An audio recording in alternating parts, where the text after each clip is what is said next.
تو چلیے اب ہم ایبسٹریکٹ ناؤن سے متعلق ایک مشق کرتے ہیں۔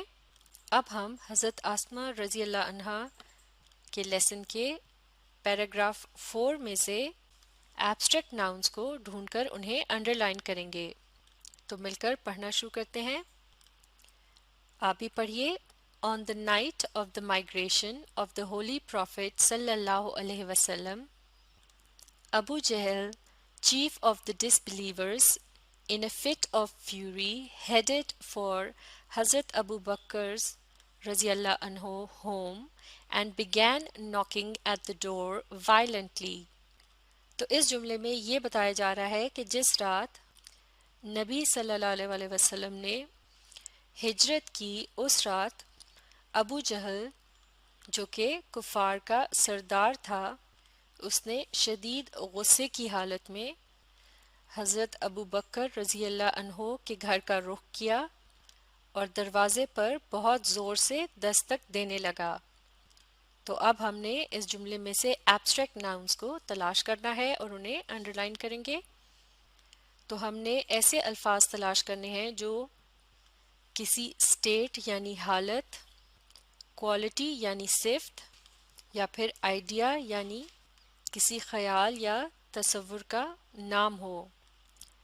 اس جملے میں موجود ناؤنز کو انڈر لائن کر دیا گیا ہے، لیکن ابھی ہم نے دیکھنا ہے کہ ان میں سے کون سے ناؤنز کانکریٹ ہیں اور کون سے ایبسٹریکٹ ہیں۔ تو نائٹ کے لفظ کے بارے میں آپ کا کیا خیال ہے؟ کیا یہ ایک کانکریٹ یا ٹھوس ناؤن ہے؟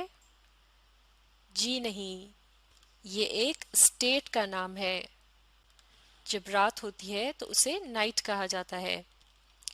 مائگریشن کا لفظ، کیا یہ ایک کانکریٹ ناؤن ہے یا ایبسٹریکٹ؟ یہ بھی ایک ایبسٹریکٹ ناؤن ہے۔ ایک جگہ کو چھوڑ کر دوسری جگہ منتقل ہو جانے کے تصور کو مائگریشن کہا جاتا ہے۔ تو یہ ایک قسم کا آئیڈیا ہے۔ اگلا لفظ دیکھتے ہیں، یہ ہے پروفٹ یعنی نبی۔ تو اس سے مراد ایک شخصیت ہے۔ یہ کیا ہے؟ یہ ایک کانکریٹ ناؤن ہے، اسے ایبسٹریکٹ ناؤن نہیں کہا جا سکتا۔ اسی طرح سے لفظ چیف ہے، اس کا بھی تعلق کسی شخص سے ہوتا ہے۔ تو کسی جگہ، شخص یا چیز کا نام ہوتا ہے کانکریٹ ناؤن، اس لیے یہ بھی ایبسٹریکٹ ناؤن نہیں ہے۔ اس کے بعد ہے لفظ فٹ، یعنی یہ ایک دورہ پڑنے کی کیفیت کو کہتے ہیں۔ تو یہ ایک قسم کی اسٹیٹ کا نام ہے۔ تو فٹ کا لفظ کیا ہوا؟ ایبسٹریکٹ ناؤن، بالکل ٹھیک۔ اور فیوری یعنی شدید غصہ، یہ ایک صفت یا کوالٹی کہلائی جا سکتی ہے۔ تو یہ بھی ایک ایبسٹریکٹ ناؤن ہے، بالکل ٹھیک۔ اور ڈور کا لفظ کیا ہے؟ اسے آپ دیکھ کر یا چھو کر اس کے متعلق بتا سکتے ہیں۔ تو یہ ہے کانکریٹ ناؤن، یہ ایبسٹریکٹ ناؤن نہیں ہے۔ چلیے اب اگلے جملے کو مل کر پڑھتے ہیں۔ آپ بھی پڑھیے۔ Abu Jahl demanded where is your father. Abu Jahl یہ ایک پراپر ناؤن ہے۔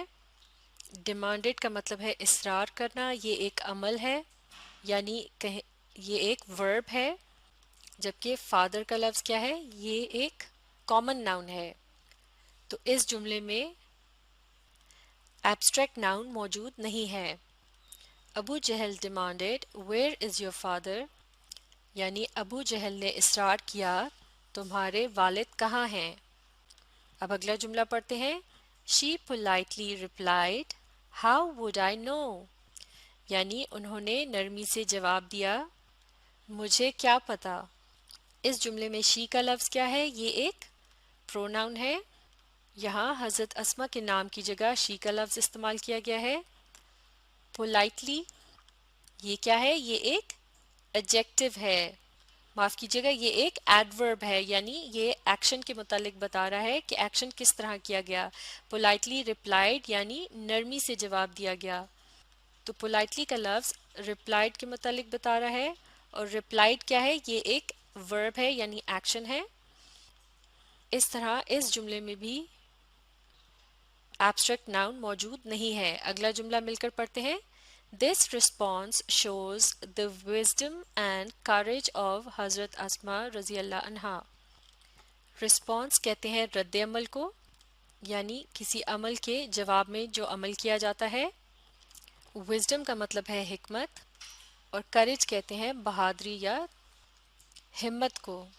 تو اس جملے میں یہ کہا جا رہا ہے کہ اس رد عمل سے حضرت اسماء رضی اللہ عنہ کی حکمت اور دلیری کا پتہ چلتا ہے.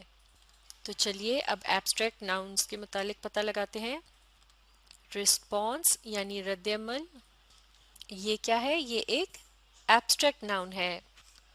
شوز کا لفظ ہے ایک ورب یعنی ایکشن، اور وزڈم کا لفظ یہ کیا ہے؟ یہ ایک صفت یعنی کوالٹی کے متعلق بتا رہا ہے. اسی طرح سے کریج کا لفظ بھی حضرت اسما کی صفت یعنی کوالٹی کو بتانے کے لیے استعمال کیا گیا ہے. تو یہ دونوں الفاظ کیا ہیں؟ یہ ایبسٹریکٹ ناؤنز ہیں. بالکل ٹھیک. اب اگلا جملہ مل کر پڑھتے ہیں. She didn't make a statement that would give them a clue, nor did she have to lie.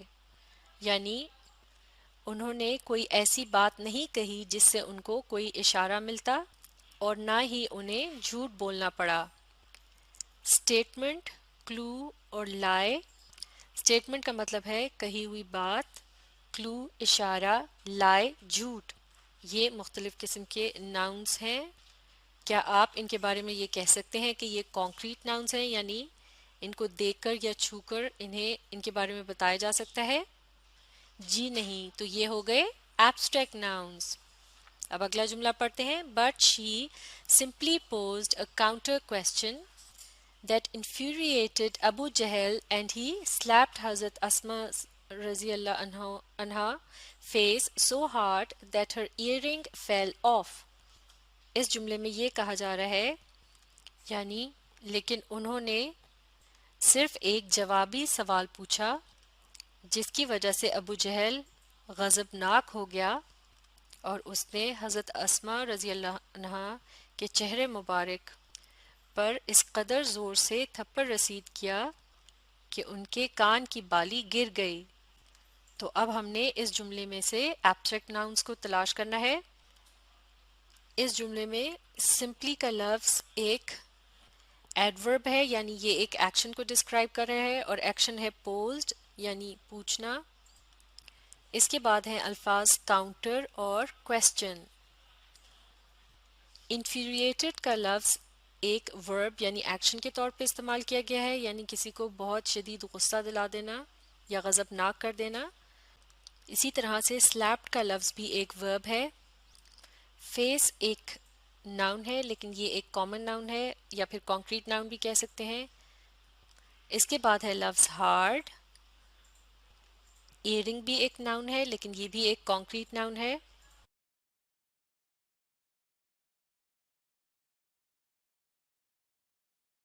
معاف کیجیے گا، کاؤنٹر، کویسچن اور ہارڈ یہ بھی ناؤنز ہیں لیکن ان میں سے دو الفاظ ایبسٹریکٹ ناؤن ہے جبکہ ایک لفظ ایبسٹریکٹ ناؤن نہیں ہے.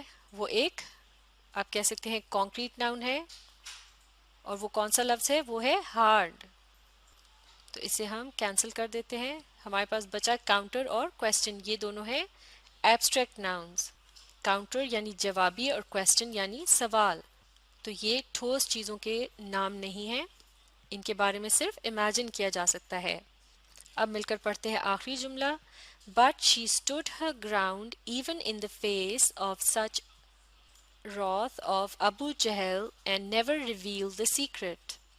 تو اس جملے میں یہ بتایا جا رہا ہے کہ وہ ابو جہل کے اس قدر غضب کے مقابلے میں اپنی جگہ ڈٹی رہیں اور انہوں نے راز کو فاش نہیں کیا. اس جملے میں she stood her ground یہ ایک محاورہ ہے. اسی طرح سے in the face of بھی یہاں ایک ایڈیم یا محاورے کے طور پہ استعمال کیا گیا ہے. اس کے بعد ہے لفظ wrath یعنی غضب یا شدید غصہ. یہ کیا ہے؟ یہ ایک اسٹیٹ یا کیفیت کا نام ہے. تو یہ ہوگا ایبسٹریکٹ ناؤن. بالکل ٹھیک. ریویلڈ ایک ورب ہے یعنی ایکشن ورڈ ہے، اور پھر آخر میں ہے لفظ سیکرٹ. یہ کیا ہے؟